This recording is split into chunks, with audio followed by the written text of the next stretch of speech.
The room smelled like someone else's cologne. Not cheap, carefully chosen. I was standing in my own doorway, keys still warm in my hand, watching my life pause in a way that felt rehearsed. The bed wasn't moving. The air was. Heavy, guilty. My wife's voice came first, a sharp inhale, then silence. I didn't look long. I didn't need angles or proof yet.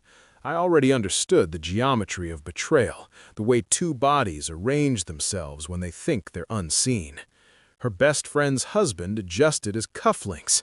That detail stayed with me. Not the nakedness, not the shame, the cufflinks. Preparation is always louder than desire. "I'm going to stay with a friend," I said, calmly, too calmly. My voice didn't shake. That terrified her more than rage ever could. She cried my name, once. I closed the door with care, as if the hinges were listening. In the elevator, my phone buzzed. A message preview lit up the screen.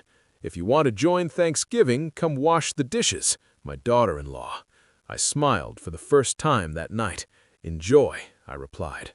When I stepped into the cold, I already knew. Not what they'd done, what I was going to do. People think betrayal is loud. It isn't. It's a pattern that only becomes visible when you stop wanting to be wrong. The missed calls, the careful timing, the way my wife began protecting her phone like a second heart, and him, always him, at dinners, at birthdays, too attentive, too aware. Her best friend trusted her with everything. That was the real intimacy. I replayed the last year in my head, cutting it into frames. The nights she came home early but showered anyway, the sudden interest in fitness, the way she spoke my name less, like a word losing meaning. Still, I didn't confront her. Confrontation is for people who want explanations. I wanted leverage. I moved out quietly, signed nothing, said nothing. I let her believe I was broken. She filled the silence with confidence. They always do. I watched. Phone records first. Not the messages, those are curated, but the gaps, the empty hours. Patterns form in absence. Then finances. Hotel charges disguised as conferences. Gifts bought in pairs. One never delivered home. I learned his routine, his weaknesses.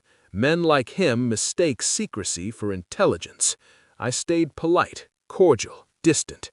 Inside, my thoughts were surgical. Meanwhile, my daughter-in-law escalated. She loved power when she thought it was permanent. Her messages grew sharper, more entitled. She spoke to me like I was furniture that had overstayed its usefulness. She didn't know I'd just closed on a villa overlooking Lake Geneva. Didn't know I'd moved assets months ago. Didn't know how quiet wealth sounds. I let her talk. Silence is the longest con. The proof arrived on a Tuesday. Photos, messages, a hotel invoice with both their names. Careless, arrogant. I printed everything.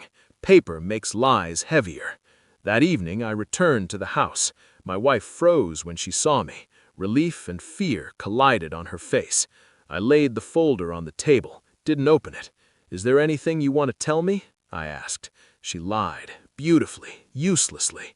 I slid the folder toward her and watched the blood drain from her face as she turned each page. No shouting, no begging from me. She collapsed into noise, tears, explanations, blame. I stayed still.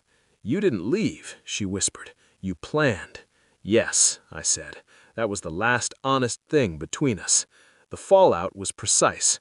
I sent the evidence to her best friend. I copied his employer. I filed for divorce the same hour. No drama, just timing. Then came Thanksgiving. My daughter-in-law finally saw the photos, the villa, the view, the quiet elegance of distance. My phone rang. Once, twice, 71 times. Messages flooded in. Apologies, invitations, panic wrapped in politeness. I didn't answer. Power isn't loud, it's selective.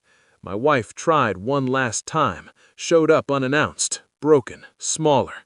"You destroyed everything," she said. "No," I replied. "You did. I just stopped cushioning the fall." Switzerland was cold in the mornings, clean, honest. I drank my coffee on the terrace and felt nothing where anger used to live.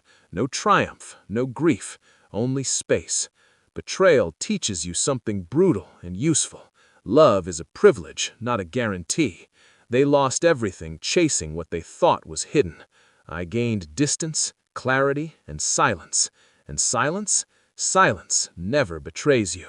I turned off my phone, stepped inside, and locked the door, not to keep anyone out, but because I no longer needed to let anyone in.